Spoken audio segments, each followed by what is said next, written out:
At first glance, these chemical reactions might seem like a mess of information, but there are patterns among them. It's helpful for chemists to sort all the chemical reactions into categories so that they can make predictions about how chemicals might react.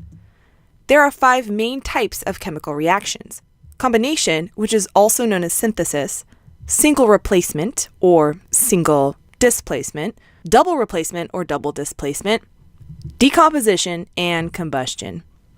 Now, not every reaction falls perfectly into one category. Sometimes a reaction falls under 2 categories, but there are some very key features of each of these categories. Let's start with combination reactions. Combination reactions combine 2 or more substances to form a new single substance. This example is elemental magnesium and oxygen combining to form magnesium oxide.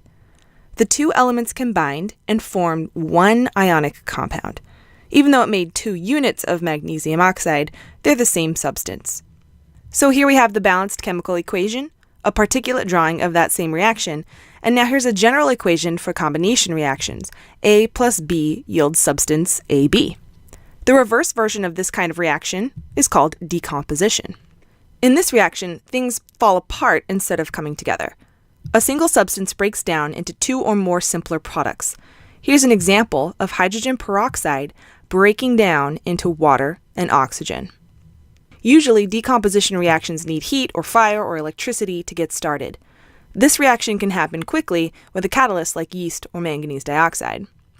So we have the equation, a drawing, and now a simple formula for decomposition. AB yields A plus B. The resulting compounds are smaller and simpler than the starting compound. Let's look at the next type of reaction. Single replacement. In this reaction, one element replaces a second element in a compound. We'll use the example of zinc reacting with iron chloride to make zinc chloride and elemental iron. The 2 metals in this case have swapped places. So here we have an equation, a drawing, and now a simple formula for single replacement reactions. A plus BC yields AC plus B.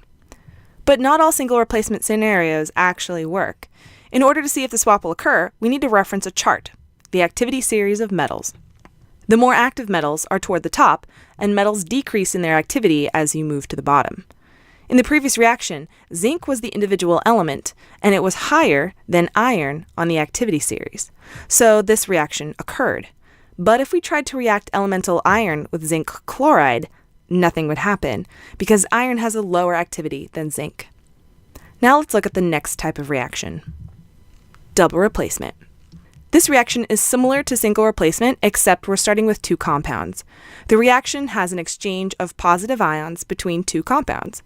In this example, copper 2 chloride and hydrosulfuric acid will swap their positive ions to make copper sulfide and hydrochloric acid. So here we have an equation, a drawing, and now a simple formula for single replacement reactions. AB plus CD yields AD plus CB. You can see from this equation that A and C have just switched places, and those represent the positive ions. Usually, a double replacement reaction creates one of 3 products: a precipitate, a molecular substance, or a gas. In this double replacement reaction, we started with 2 aqueous solutions and end with aqueous hydrochloric acid, but solid copper sulfate. This will sink or precipitate to the bottom of the container. Another possible product would be a molecule. In this example, we start with aqueous substances, but one of the products is a liquid, the water, and the other product is still aqueous. Lastly, another possible product from a double replacement reaction is a gas. Again, we start with an aqueous substance, sodium cyanide, sulfuric acid, but form a gas as a product, poisonous hydrogen cyanide gas. Don't try this one at home, folks. The last type of chemical reaction is a fun one, combustion. In combustion, an element or compound, typically a hydrocarbon, reacts with oxygen, often producing heat or light. So here's the combustion of a hydrocarbon called methane.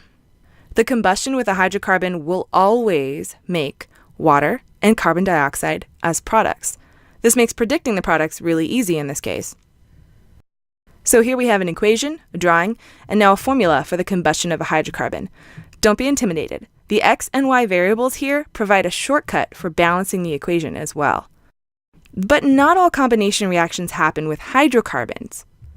The combustion of magnesium in oxygen is both a combustion reaction and a combination reaction. Remember, there are some reactions that can fit into more than one type of reaction. Thanks for watching this episode of Teacher's Pet. Don't forget to like and subscribe and follow me on Twitter @Science.